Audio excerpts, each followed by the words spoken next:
Hello to everyone. I welcome you in this session of CPA Advanced Financial Reporting.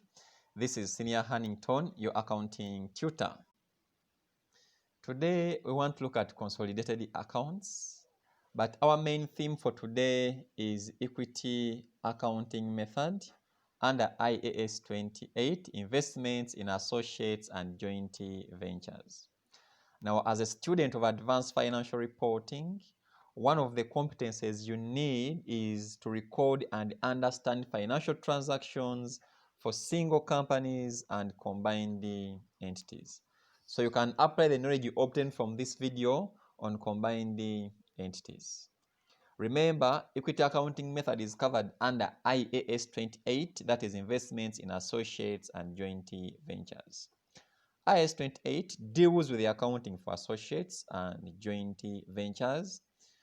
Some definitions are very important in this standard as they govern the accounting treatment, particularly that is significant influence and joint control. What is significant influence and what is joint control?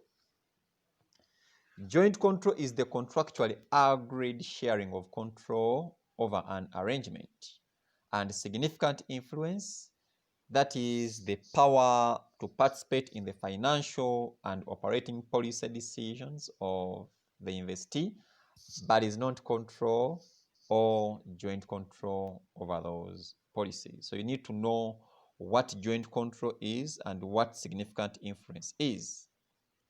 To make it simple, whenever there is significant influence, then the investment is that of an associate.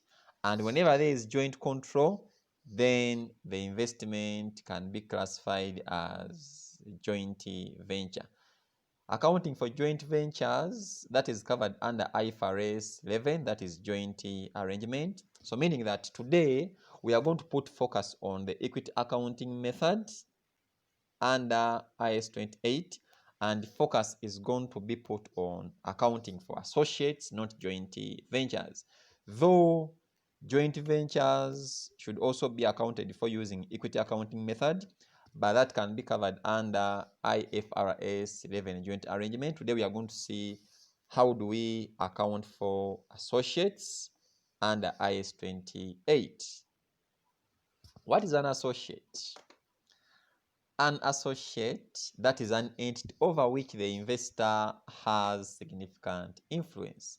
So if it's an entity, but we see that there is an investor who has significant influence over this entity, then this entity is an associate to the investor company.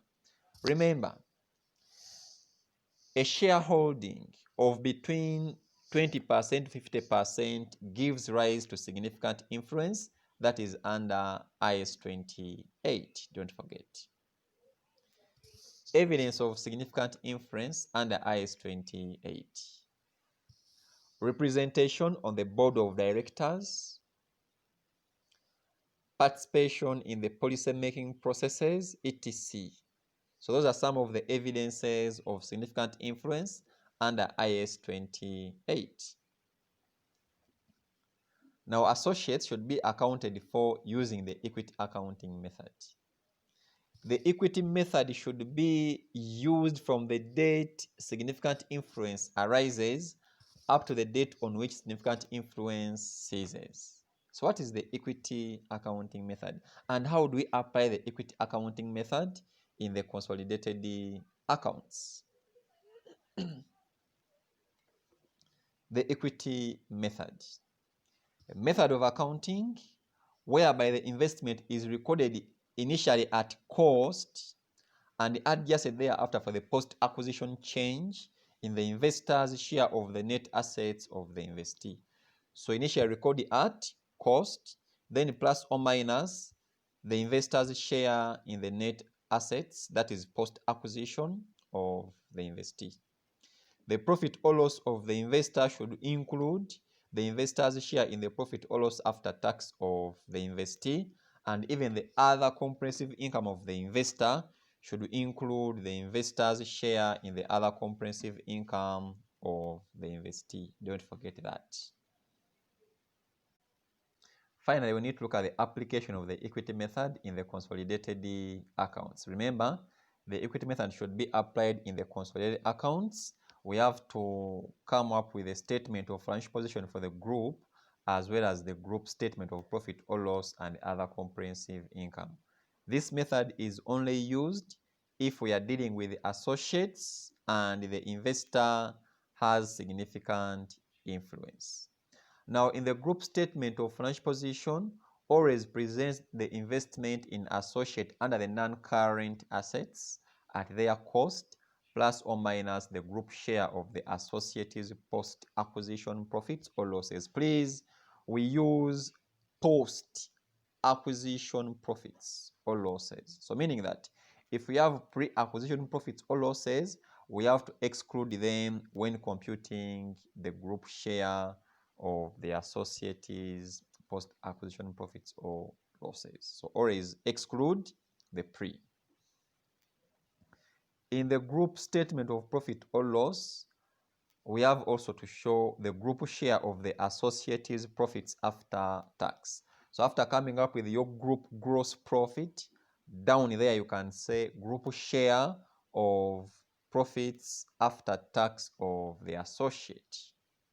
Then after coming up with your profit for the year, down there we have another section that is the other comprehensive income section.